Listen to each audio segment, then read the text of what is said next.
Good morning children. आज मैं आपको भाषा और व्याकरण पढ़ाने जा रही हूँ। आप लोग एक काम करिए, व्याकरण की पुस्तक निकालिए और पुस्तक में भी देखते जाइए और इस वीडियो को भी अच्छी तरह से सुनिए और देखिए। ठीक है बच्चों। इस पाठ में आज हम लोग पढ़ेंगे भाषा की परिभाषा, भाषा के रूप, भाषा के कौशल, बोली, लिपि तथा व्याकरण। ठीक है। तो प्राचीन काल में मनुष्य बातें नहीं कर पाते थे क्योंकि उन्हें मालूम ही नहीं था कि बातें कैसी की जाती है। उसके बाद वे इशारों में बातें करते थे। धीरे धीरे शब्द निकालने लगे मुंह से।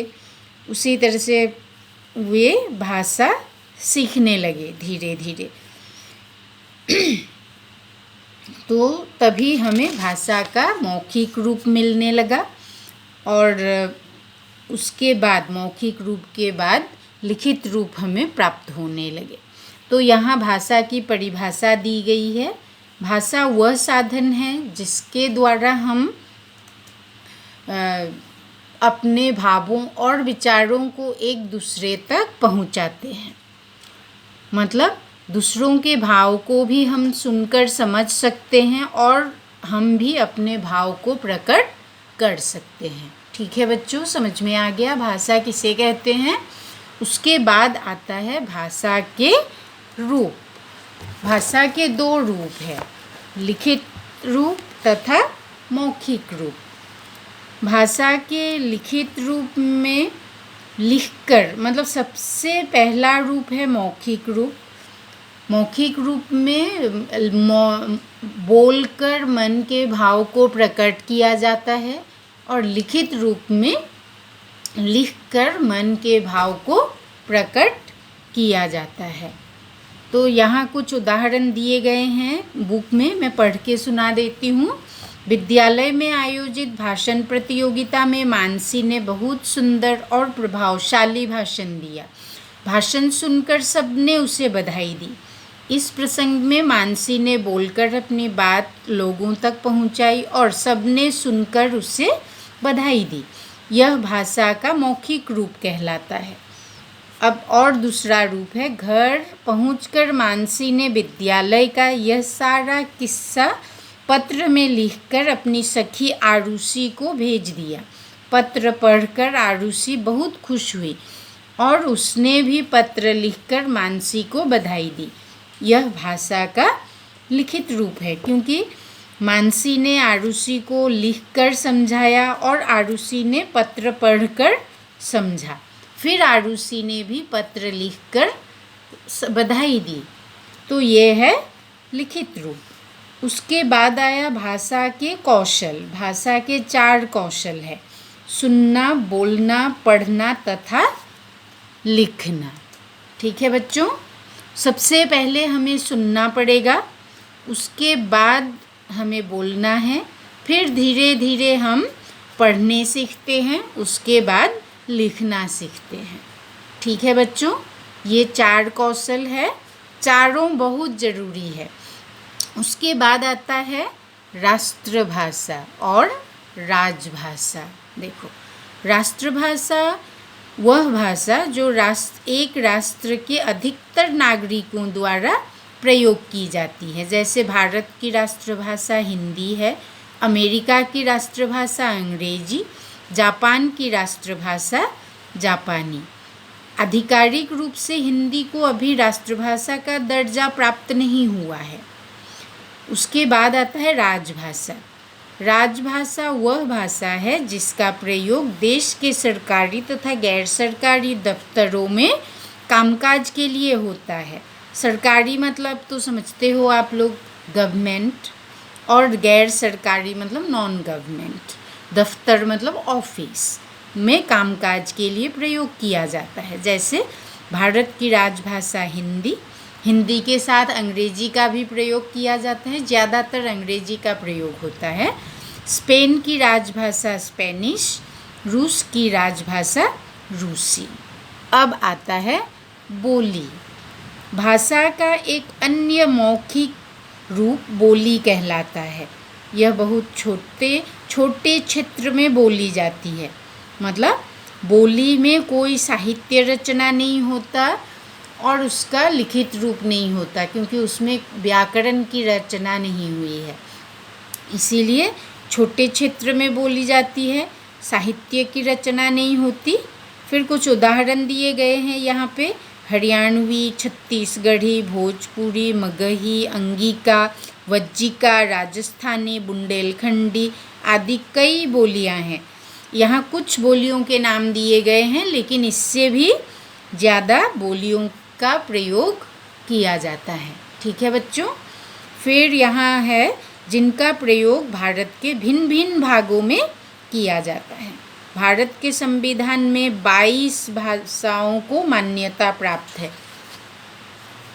तो यहाँ दी गई है भाषाओं के नाम, बुक में सुंदर से हैं, आप लोग देख लीजिए। भारत के संविधान में मान्यता प्राप्त 22 भाषाएं हिंदी, असमिया, बंगला, बोडो, डोगरी, गुजराती, कन्नड़, कश्मीरी, कोंकणी, मैथिली, मलयालम, मणिपुरी, मराठी, नेपाली, ओडिया, पंजाबी, संस्कृत, संताली, सिंधी, तमिल, तेलुगु, उर्दू, ये 22 भाषाएं मान्यता प्राप्त है भारतवर्ष में। फिर उसके बाद आता है लिपि। भाषा बोलते समय जो ध्वनियाँ मतलब शब्द हमारे मुंह से निकलती है, उन ध्वनियों को लिखने के लिए कुछ चिन्ह होते हैं, यही चिन्ह लिपि कहलाते हैं। अर्थात भाषा के लिखने के ढंग को लिपि कहते हैं। प्रत्येक भाषा की अपनी लिपि होती है, जैसे हिंदी, संस्कृत, मराठी, नेपाली देवनागरी लिपि में लिखी जाती है और अंग्रेजी रोमन लिपि में, उर्दू फारसी लिपि में, तमिल लिपि में, पंजाबी गुरुमुखी लिपि में लिखी जाती है। लिपि अर्थात भाषा के लिखित रूप द्वारा किसी भी भाषा के साहित्य को सुरक्षित रखा जा सकता है। मतलब लिखित रूप से किसी भी भाषा के साहित्य को हम सुरक्षित रख सकते हैं और हमारी आने वाली पीढ़ी उसे पढ़कर सीख सकते हैं कुछ। ठीक है। उसके बाद विशेष लिख के कुछ लिखा मतलब याद ध्यान रखने योग्य बातें यहाँ पे दी गई है। जैसे बच्चों 14 सितंबर 1949 के दिन हिंदी भाषा को भारतीय संविधान में राजभाषा के रूप में स्वीकार किया गया था। इसलिए भारत में प्रति वर्ष 14 सितंबर का दिन हिंदी दिवस के रूप में मनाया जाता है। 10 जनवरी को विश्व हिंदी दिवस मनाया जाता है। उसके बाद आता है व्याकरण। व्याकरण बोलते, पढ़ते तथा लिखते समय हम जिस भाषा का प्रयोग कर रहे हैं वह शुद्ध है या नहीं, इसका ज्ञान हमें व्याकरण से प्राप्त होता है। व्याकरण ही वह शास्त्र है जो हमें भाषा को शुद्ध रूप से बोलना, पढ़ना और लिखना सिखाता है। आइए कुछ उदाहरण देखें। मतलब कुछ उदाहरण दिया गया है। शीला गाना गा रहा है, मैंने तेरे से नाराज हूँ, कुछ जाना है रायपुर मुझे। परिश्रम का फल मीठा होता है।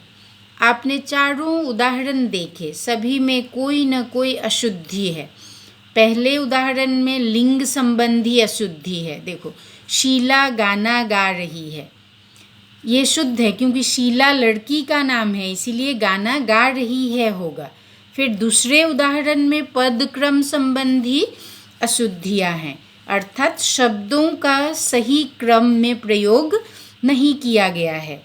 मुझे कल रायपुर जाना है, ये सही रूप है। उसके बाद है मैं तुमसे नाराज हूँ, इसमें सर्वनाम संबंधी अशुद्धियाँ हैं। यहाँ है मैंने तेरे से नाराज हूँ, तो यहाँ पे होगा मैं तुमसे नाराज हूँ। चौथे उदाहरण में वर्तनी संबंधी अशुद्धियाँ हैं। देखो, परिश्रम का फल मीठा होता है, यहाँ पे मीठा स्पेलिंग गलत था। ऊपर जो दिया गया है उदाहरण, परिश्रम स्पेलिंग गलत है। परिश्रम में र में छोटी की मात्रा होती है, मीठा में म में बड़ी की मात्रा होती है। तो समझ में आ गया बच्चों, व्याकरण हमें क्या सिखाते हैं। अब नीचे देखो, परिभाषा दी गई है। भाषा के शुद्ध रूप का ज्ञान कराने वाला शास्त्र व्याकरण कहलाता है। तो ठीक है बच्चों, आपको समझ में आ गया।